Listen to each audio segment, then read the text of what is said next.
I'm standing at my hay shed, which was built almost 4 years ago, and pretty much all the framing materials were built out of the stuff from your typical corporate box store entity, according to code, whatever the bureaucrats deem code-worthy lumber.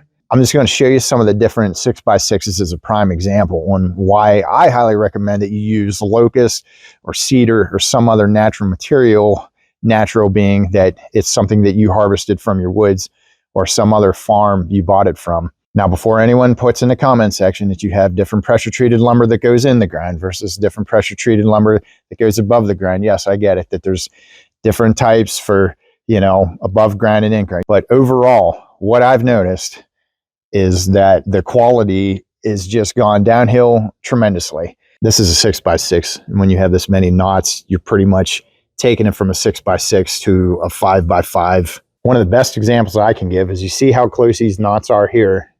And you're looking, this is definitely a load-bearing beam. It's in the middle. Not there, not there. You can see that's already split and there's a knot over here. So essentially in the middle of this beam, I don't see this thing lasting more than 10 years. So I'm probably gonna, in the next year or two, replace this with some locust. I've had a sawmill since 2017. So through the years, through mostly trial and error, I've learned how small diameter of a log I can saw to get decent sized boards and pose how far in the knots will go. And so for a 6x6 like this, especially when I see all these different knots this close and how on the other one, how deep it went in, and just being this narrow like this, this being a 6x6, personally, I can't see this tree being bigger than, no bigger than an 8x8. I mean, I'm surprised there's still not just bark on this. I'm going to show you something like this versus locust. I finished this shed extension about a month ago. Every single bit of lumber I sawed myself. I used to peel all the bark off, and then recently I just started leaving the bark on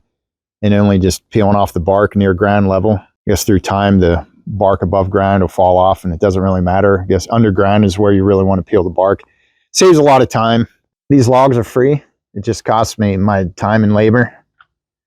You can see even a punky section like that, you might think, okay, how far in is this rot? I'm going to show you. I'm just going to scrape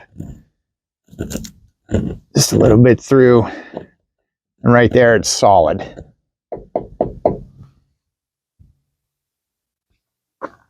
You can see over here, okay, there's a knot, but I mean, that's solid there.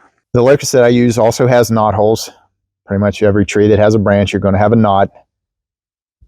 But right there, I mean, just how solid that is versus how it was just breaking off on the pressure treated pine. Locust has pretty much, in the past couple of years, really become my favorite tree. Just burning it for firewood. I love burning it for firewood, and obviously with the buildings and the fence posts. So one of the things I started doing is trying to treat it like a crop.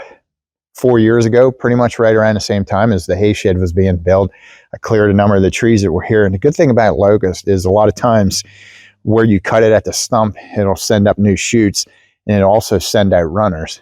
And this one, being 4 years, you can see the different branches that were coming off here. They'll really send out the branches. I got to where I try to kind of prune them, and there are going to be knots like I showed in the one beam that I used, but cutting them at a young age like this, there'll still be that knot, but it's nothing like what's having that pressure treated lumber. These ones are about 4 years old as well. Same thing, I'd gone through, cut the different trees down, and then shoots came up from their stumps. I found the straightest one, went ahead and cut the other ones, and then this one didn't have as many branches on it, and I really like how straight it is.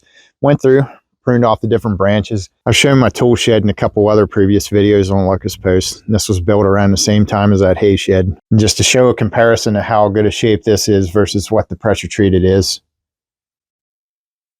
Generally, your locust is going to have some of the punky outer layer, but again, you just scrape it off and it's fine.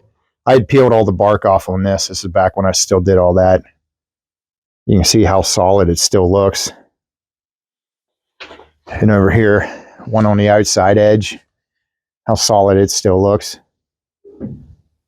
This is another shed extension that I'm trying to build, and you can see solid knot.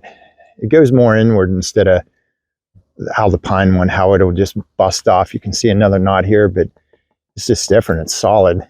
A lot of farmers that buy pressure treated fence posts tend not to like locust because whenever you cut them, a lot of times their shoots will send out runners. You can see we're going into the hayfield now. And then there's one out there that's probably a good 20 feet away from the fence line. And I've had them going all the way to the middle of the field.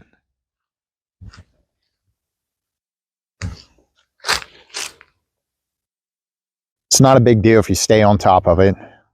These shoots that came up here along the fence line, I think they're about 2 years old. They're decent size. I'm going to let them keep growing and then just harvest them. It's a little inconvenient to have to go through once or twice a summer with a brush hog or the weed eater to get the saplings out of my hayfield. But honestly, the benefits of the different building posts, fence posts, and firewood to just run through every now and then with a brush hog, it's not a big deal at all.